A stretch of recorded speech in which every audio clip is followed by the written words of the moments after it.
Retirement రోజే posting తీసుకోవడం అనేది భారతదేశ చరిత్రలో ఏనాడు కూడా ఏ ఆఫీసర్కి జరగలేదు. అదే మన ఏబి వెంకటేశ్వరరావు గారి విషయంలో జరిగింది. ఆయనకి ఈరోజు రిటైర్మెంట్ ఉండగా ఈరోజే ఆయనకి ప్రింటింగ్ అండ్ స్టేషనరీ డీజీగా పోస్టింగ్ అనేది ఆంధ్రప్రదేశ్ ప్రభుత్వం ఇవ్వడం జరిగింది.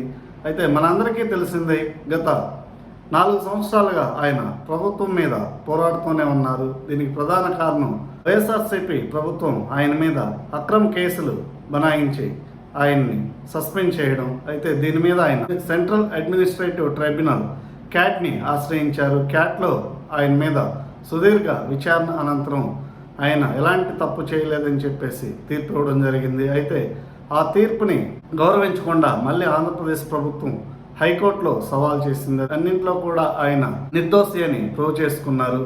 అయితే ప్రూవ్ చేసుకున్నప్పటికి కూడా ఆయనకి పోస్టింగ్ అనేది ఇవ్వకుండా దాదాపు 1 నెల రోజుల పాటు జాప్యం జరిగింది. ఈ జాప్య కాలంలోనే ఆయనకి పోస్టింగ్ ఇవ్వాలంటూ change.org అనే దానిలో సంతకాల సేకరణ కూడా ప్రారంభించారు.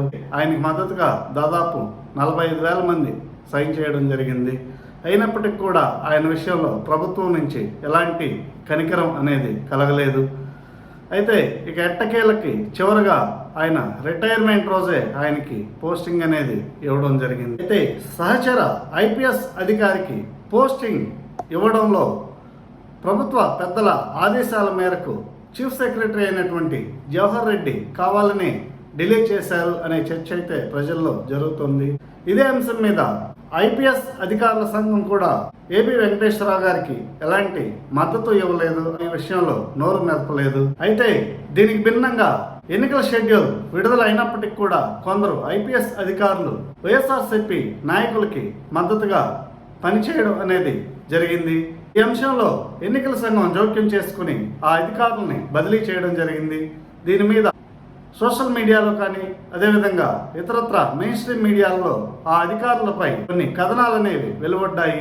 ఇవి తమ ప్రతిష్టకి భంగం కలిగిస్తున్నాయి అని చెప్పేసి కాంతిలాల్ రాణా వాపోయారు. అదే కాంతిలాల్ రాణా ఏబి వెంకటేశ్వరరావు గారికి జరిగిన అన్యాయం మీద నోరు మెదపకపోవడం అనేది హాస్యాస్పదంగా ఉంది. ఇలాంటి అధికార పార్టీ నాయకులకి మడుగులొత్తుతూ ఉన్నన్ని రోజులు వ్యవస్థలకి గడ్డుకాలంగానే చెప్పుకోవాలి. అదేవిధంగా సామాన్య ప్రజలకి న్యాయం జరుగుతుందని కూడా అనుకోవడం అత్యాశే అవుతుంది. వ్యవస్థ సరిగా పనిచేయాలంటే ఐపీఎస్ ఐఏఎస్ స్థాయి అధికారులు కూడా సరిగా పనిచేయాలి.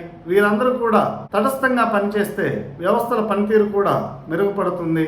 అయితే ప్రభుత్వ పెద్దలు ఏబి వెంకటేశ్వరరావు గారికి పదవి విరమణ రోజు పోస్టింగ్ ఇవ్వడంతో ఆట ముగిసింది అనుకుంటున్నారు. కానీ అసలు ఆట ఇక్కడే మొదలైంది.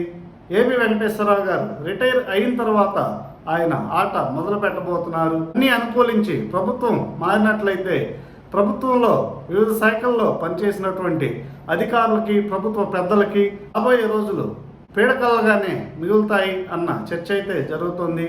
ఈ అంశం మీద మీ అభిప్రాయాలని కామెంట్స్ రూపంలో తెలియచేయండి. Thank you.